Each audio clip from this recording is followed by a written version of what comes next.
laisse faire sur les tests? Alors, sur les tests antigéniques, là aussi, la mobilisation des pharmaciens a été exceptionnelle. On a eu près de 14 millions de tests qui ont été réalisés entre le 28 juin et le 27 août par près de 14 000 officines. Tout ceci a permis de pleinement mettre en place la mission, les directives du gouvernement qui étaient de tester isolé. Entre le 6 et le 12 septembre, il y a plus de 4 millions de tests qui ont été faits, dont 70% de tests antigéniques. Donc, je vous rappelle qu'on a complètement inversé la tendance, puisqu'avant, il y avait plus de RT-PCR que d'antigéniques. Maintenant, il y a beaucoup plus d'antigéniques que de RT-PCR. Et les tests antigéniques sont faits à 85-86% par les pharmaciens. Cette stratégie, c'était vraiment une stratégie gagnante pour faire baisser les vagues de contamination, puisqu'on testait, on isolait. Il y a des modifications des conditions de prise en charge qui sont prévues pour le 15 octobre. Vous savez que le président de la République a annoncé qu'à partir du 15 octobre, les tests ne seraient plus pris en charge. Et pour autant, ça ne doit pas être la fin des tests. Et il faut toujours qu'on évite les cas contacts, les cas symptomatiques, etc. Et dans ce cadre-là, ça doit être remboursé. Donc, on a eu une discussion avec le ministère. C'est encore à l'arbitrage du ministère actuellement. Tout n'est pas fini, mais il y aura en gros deux cas.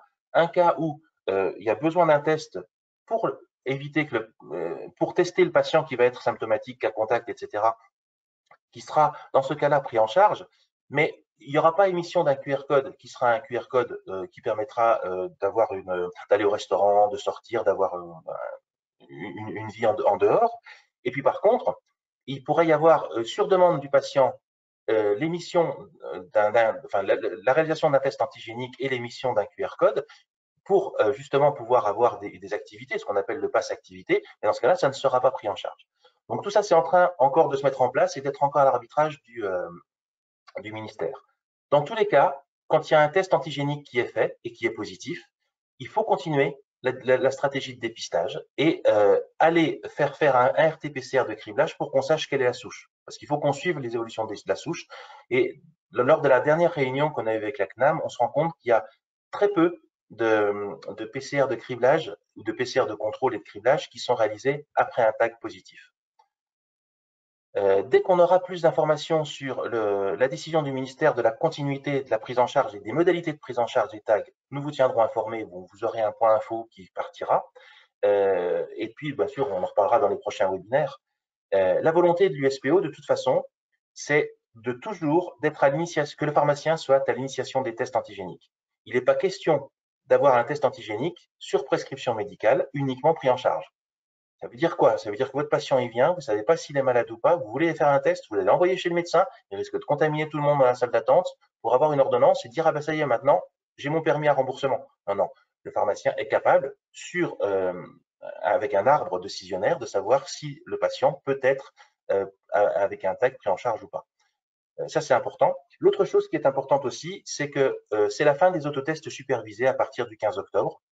On se rend compte qu'ils sont moins fiables, ils prennent autant de temps, donc ils n'ont pas vocation à être à la pharmacie, sauf dans le cadre d'un dépistage de masse éventuellement, mais c'est pas le rôle de la pharmacie. Donc de toute façon, ils seront a priori, ils disparaîtront. On parle des autotests supervisés. Les autotests pourront toujours être vendus aux patients, mais les autotests supervisés ne seront plus disparaîtront de la pharmacie. Sur la demande de l'USPO aussi, on a demandé à ce qu'il y ait un contrôle des barnums. Vous savez, des barnums qui fleurissent un peu partout et qui vont du coup faire non pas de la santé publique, mais plutôt même pas du dépistage, plutôt de l'abattage de masse avec des gens qui sont absolument pas formés, avec des professionnels de santé, et d'ailleurs pas que des pharmaciens, qui ont laissé l'accès à leur ICPS à des gens qui n'en avaient pas à avoir l'utilité. Tous ces barnums-là, maintenant, vont être inspectés. Ce sont des inspections flash avec une grille d'inspection faite par l'ARS. Et puis, il y aura des plaintes de déposer au fur et à mesure si les barnums ne respectent pas la législation. Il faut bien séparer deux choses. L'USPO a toujours été pour des barnums qui se montent à côté de la pharmacie comme étant une annexe de la pharmacie, mais à côté, à quelques mètres, pas à 2 km, pas à 800 mètres. Là, c'est plus la même chose, c'est plus le même travail. Et autant il est possible et il est même bien de faire des barnums à côté pour pouvoir proposer pour des pharmacies trop petites le service des tests antigéniques, ça c'est très très bien. Autant en faire un commerce et mettre des barnums à 1 km de la pharmacie, ça n'apporte rien du tout, et si ce n'est une mauvaise image. Moi, juste pour une anecdote, hein, j'ai été interpellé à Paris par un jeune qui me disait, mais faites-vous dépister, c'est gratuit. Et j'ai discuté 2 minutes avec lui.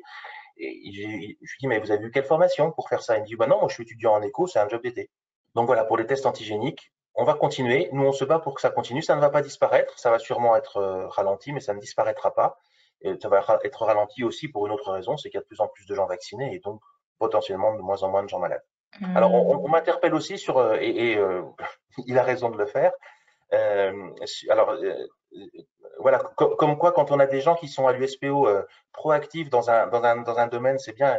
J'ai la personne qui s'occupe, qui est en charge de l'évolution métier au niveau numérique au sein de de l'USPO, qui me dit que la transmission des données par WhatsApp n'est pas sécurisée. Et il a raison. C'est-à-dire que quand le Barnum transmet aux pharmaciens par WhatsApp telle personne est positive ou telle personne est négative, veuillez rentrer avec votre CPS, c'est pas bien du tout. Alors là, j'ai une question sur les DASRI avec les tests antigéniques. Est-ce qu'il faut faire une déclaration? Non, non, non, toujours pas. Les autotests supervisés vont-ils bientôt devenir payants? Non, ils vont surtout bientôt disparaître. Toujours pas de tests salivaires en pharmacie.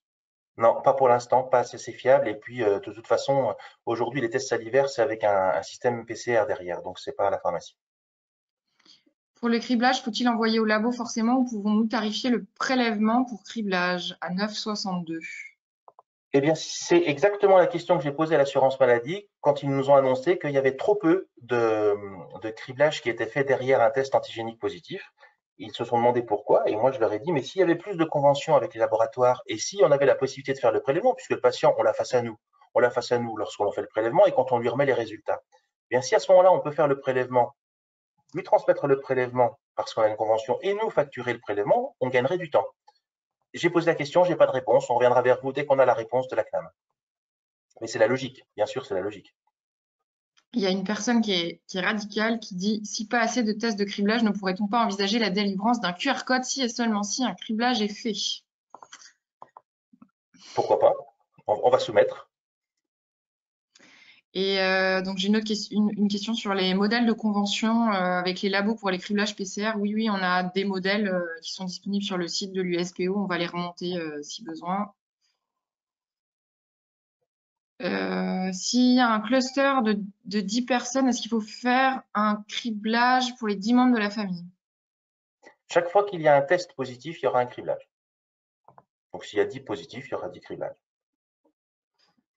Donc, je vous Ouais. rappelle juste que pour le test antigénique, ce qui est important, c'est de faire un prélèvement de qualité. C'est le prélèvement qui est le facteur limitant du test et pas le test en lui-même. Donc, faites bien le prélèvement en allant bien jusqu'au fond, en tournant le nombre de fois prévu, etc. Enfin, suivez bien le mode d'emploi de votre test, hein, c'est important.